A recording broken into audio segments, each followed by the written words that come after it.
दोस्तों, इस वीडियो से आप सीख पाएंगे कि हमारे मन में अश्लील विचार क्यों आते हैं और हमें क्या करना चाहिए जिससे कि हमारे मन में अश्लील विचार न आए, गंदे विचार न आए। जीवन के हर मोड़ पर हमारे रहन सहन का तरीका बदलता है, हमारे व्यवहार में परिवर्तन आता है और साथ ही हमारे बात करने का तरीका भी बदल जाता है।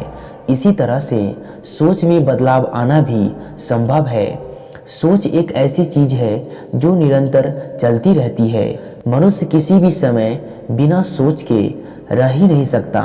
हर एक मनुष्य के दिमाग में हर समय कुछ न कुछ चलता रहता है। एक बच्चे को खेलने की चिंता, एक माँ को परिवार की चिंता और एक पिता को अपने घर परिवार के आने वाले भविष्य की चिंता।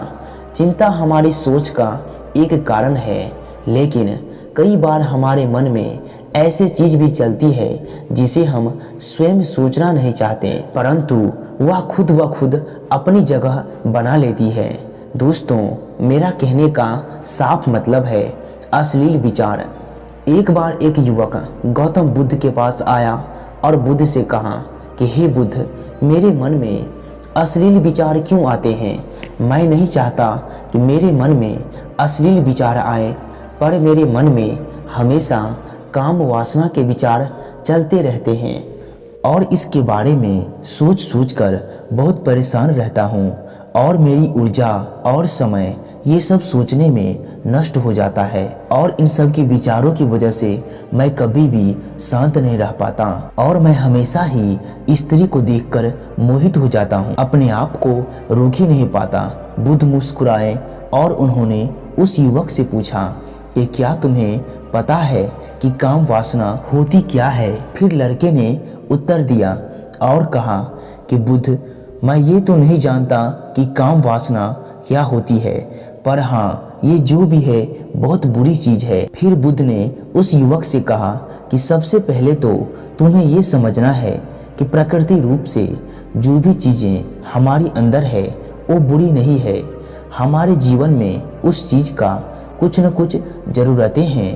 काम वासना कोई बुरी बात नहीं है, ये तो हमारे मन की एक भावना जो हमें किसी न किसी चीज के कमी का एहसास करवाती है और हम उस चीज को पाने के लिए उस चीज की तरफ आकर्षित हो जाते हैं। जैसे अगर तुम्हारे पास धन की कमी है तो तुम में धन पाने की वासना उत्पन्न हो जाएगी। तो वासना कुछ और नहीं, एक प्रकार की कमी है जो एक प्रकार की जरूरत का एहसास है और ये जरूरत अगर शारीरिक हो तो हम इसे काम वासना कह देते हैं। युवक ने बुद्ध से कहा कि हे बुद्ध, मुझे काम वासना का मतलब तो समझ में आ गया, पर आप मुझे ये बताइए कि ये आती कहाँ से है, कैसे आती है? गौतम बुद्ध ने कहा कि काम वासना कहीं से आती नहीं है, ये तो हमारे अंदर ही होती है और इसका होना भी जरूरी भी है, तभी तो मानव जाति का विस्तार हो पाएगा। युवक ने कहा कि जब ये हमारे अंदर ही है और ज़रूरत भी है तो लोग इसे गलत क्यों कहते हैं? बुद्ध ने कहा कि यही तो लोगों की समस्याएं हैं। लोगों ने काम वासना को गलत तरीके से सोच लिया है, एक गलत सोच बना लिया है, इसे छिपाने की, दबाने की कोशिश करते हैं। काम वासना गलत नहीं है, बल्कि वासना का गलत तरीके से प्रयोग करना गलत है। लोग जिससे प्रेम करते हैं बस उसी के लिए जीने लग जाते हैं, उसे ही अपना लक्ष्य बना लेते हैं और उसी के बारे में सोचते रहते हैं, पर ये सब गलत है। यह परेशानी करोड़ों की आबादी में कुछ 100 या 200 लोगों की नहीं, बल्कि हर दूसरा पर्सन, हर दूसरा मनुष्य, फिर चाहे वह पुरुष हो या स्त्री, जो भी हो, उसे काम वासना अपनी ओर आकर्षित करती है। बुद्ध ने युवक से कहा, क्या तुम्हें पता है कि जानवरों में भी काम वासना होती है? क्योंकि जानवर भी तो आखिर अपने पीढ़ी को आगे बढ़ाएंगे। बुद्ध ने कहा, तो फिर हम जानवरों की वासना को गलत क्यों नहीं कहते?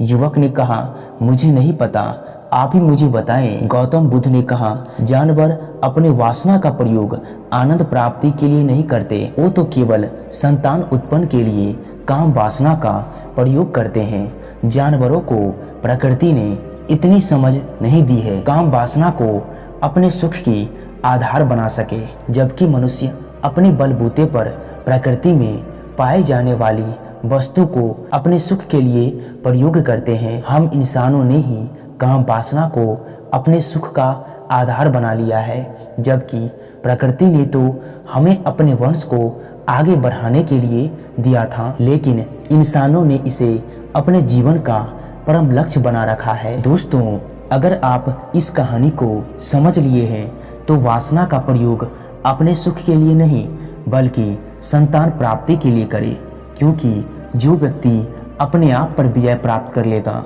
वो व्यक्ति दुनिया का कोई भी मुश्किल काम को करने में पीछे नहीं हटेगा। ये वो ऊर्जा है जो आपको हमेशा ही सफलता की दिशा की ओर लेकर के जाएगा।